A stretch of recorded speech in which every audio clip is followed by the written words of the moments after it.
So it happened. So also the prime minister then had the executive powers.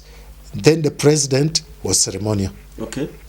So you were talking about, of course, Idi Amin Dada, like after Uganda gaining independence, and then connecting it to Radio Uganda. Yeah. Now, I said when Idi Amin captured power, now through decree he called it, he named it Uganda Broadcasting Corporation. Then in 1979, to be precise, it was 11th April 1979, when they came to make an announcement of ousting Idi Amin. The name reverted, or it went back to Radio Uganda. Yeah, Radio Uganda.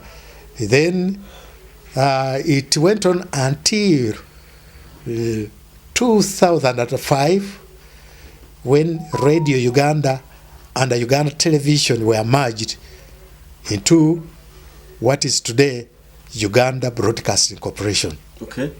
You were asking me about Idi Amin.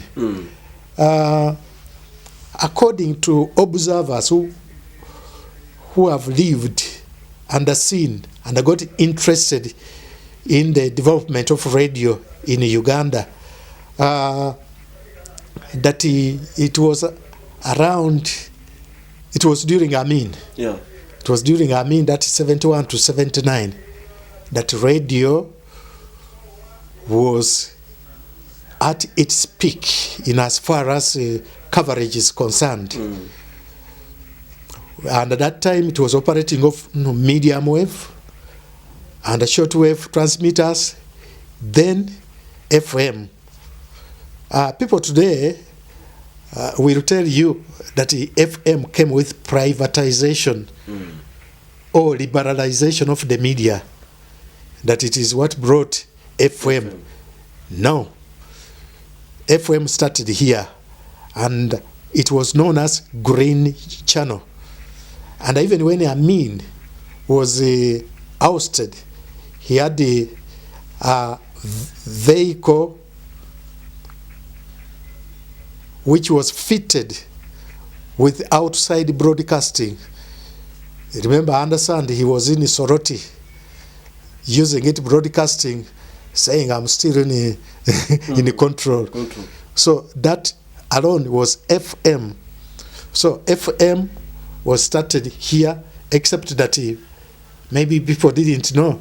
It is when in 1994, when the first FM or private FM station, that was Sanyu, came on air.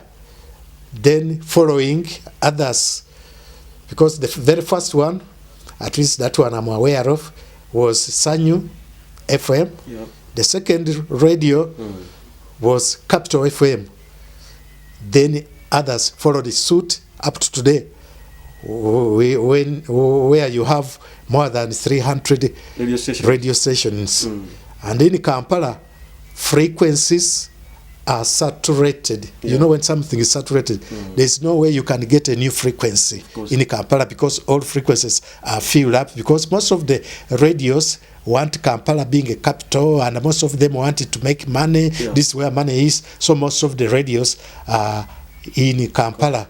So when you want anything, it means you have to share a frequency. An example is UBC.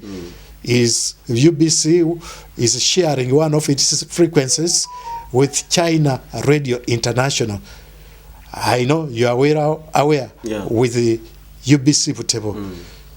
They go on interchanging because they wanted their own frequency, but because there is no frequency, so the only alternative is to share. Okay. Yeah. Okay, like someone would like to know of the TV, that is television, and then the radio station, were they introduced both of them once, or? No, radio was introduced in 1954. Okay. Uganda Protectorate, then under Sir Andrew Cohen. Then upon independence, in 1963 is when TV was introduced, and it was UTV, Uganda Television. Okay. All right. I think next time we shall start from there. We shall start from the TV. We shall also know about the TV sector. But so far right now, let us I'll leave you with that content concerning about the radio station. I think you got to know, or you got to know or to learn how the radio station started up here in Uganda, following different readerships. So tonight, I want to say, you who is watching us, of course, at UBC, rather PBS TV, straight to the world, we still continue, of course, but for today, let us stop here. And what I will say, Mr. Bwayo, maybe your last remarks, but I think, based on the information that you have, you still have more time with us as PBS TV to still teach our people concerning about communication. You know, communication is so vital in the country. Maybe your last remarks as you wind up. Yeah, so many changes have come up since 1954 to date. Like, for example, if you came on radio here, we have like here the studio setup. We have two. There's technical cubicle where you find the machines to operate. Then the other one, they call it announcer's cubicle. During that time of ours, you had to be two people in order to work. Not like today, you come alone, you operate yourself. There was no self-operation. So for you to come to the to this other side of the studio, they call announcer's cubicle. Then you have another one called a technician on the other technical. And at that time, it was strict in that you say what you've written down. You don't just come and talk the way I'm talking like today. No. You have to be like, you have to have some like a script. A script, and you had to have a script, give a copy to your technical person while you have yours, and he will be following. Should you go and deviate from the script, he will remind you that I don't see this, what you are saying, or what. But these people are presenting without scripts. Yeah. Then we didn't have interactive. There wasn't any interaction in when you are on air. So things of interaction came in. Being interactive. Somebody calling in came in a few years ago with the introduction of private stations, because I think that is what was making maybe good for them to get the audience, and of course the more the audience, the more they get, because for them majorly most of them are after money. Making money. So it wasn't so many developments. We didn't have computer. We had the tapes. Actually, I had my grandfather. I had my grandfather. He used to like those tapes. Yeah. The tapes, or call them reels. So those were the tapes. Even editing,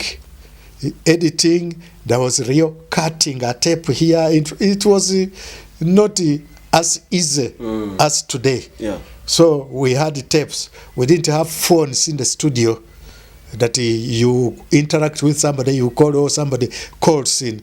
No, these are things of today. And your program was to be certified, not a matter of taking a program on air and it airs. No, it had to pass through all the channels of approval, having listened through. On a few occasions that we had live broadcasts, maybe in the news, announcements, and a few programs, but most programs were supposed to be recorded for reasons to minimize any mistakes, and also to make you learn yourself by listening to yourself and so on. Okay. So many things have changed, but today you get the computer, you program it, even if you are not there, then you talk from wherever you can talk. So things have changed. All right, thank you, Mr. Bwayo. I think for that great information you have been able to, of course, to deliver to us tonight. I think let us stop there. We shall continue from there. I told you next time we shall discuss more about the television side or the television sector, because we have to know also, like, the introduction of the television started when, like, who inspired. And okay, the introduction of the television started when, and then it was under which government by then. Then this is of course, this message is going to all students.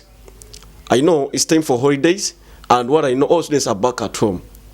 So, being students, you have to be very humble with your parents. You should know how to help your parents when you come back at home, because they are trying to push to put you somewhere with time to come. They are preparing for your future. If you, like, get messed up with your parents, meaning you are trying to destroy your future. And respect them, help them, do the service that is needed at home, do some work instead of just being there and then spending time. Remember, you have a short period of time. This holiday is too short. Yeah, it's too short. So just know that what you're doing, you're just doing it because you're preparing for your future, and these parents are just there to guide you and to help you and to prepare you for your own future, not their future, because I think their future, they are already done with it. Now, maybe if Mr. Bwayo, you still have some few remarks to tell to our, like, if maybe you want to share them to our people, like, since it is a weekend, you'd like maybe to wish them a weekend, you'd like to wish to send regards to your people? To everyone who is maybe listening to me, thank you for doing so, and hoping that the weekend will be useful, more especially those with the families now together with their children who are back for holidays. Continue guiding them so that they can achieve what is expected out of them. Okay, then that's good. Thank you for that information, Mr. Bwayo. But maybe just forgot to tell you about is a journalist. Is doing news anchoring in Rumasaba for the people of Bugisu, and then is also a presenter, of course. Yeah, I have done, like they say, okay, I've done all sorts of things. I am a presenter, a producer, in everything, a news presenter, and doing all this at UBC. Yeah, all this I got them here. Okay. And for 10 years now, I'm leading radio journalists in communicating agriculture at African Union. Okay. Wow. That's why you hear me here, there and there. So I've gained a lot in this. So anything, but of course now I'm scaling it down as I want to finally leave the profession. Okay. Yeah. Okay. I told you he's a man of experience. He has a lot of things to discuss with us, but we shall keep on bringing him, and we discuss more and more. I've been, of course, Kiwanu Kajuma on PBS TV, Straight to the World, with your program, The Nation's Narrative, and of course with Mr. Bwayo tonight. Now, I say bye-bye for now, as I wish you the best, and then keep watching PBS TV. Don't forget to subscribe, don't forget to comment, don't forget to like, and even to share to your fellows.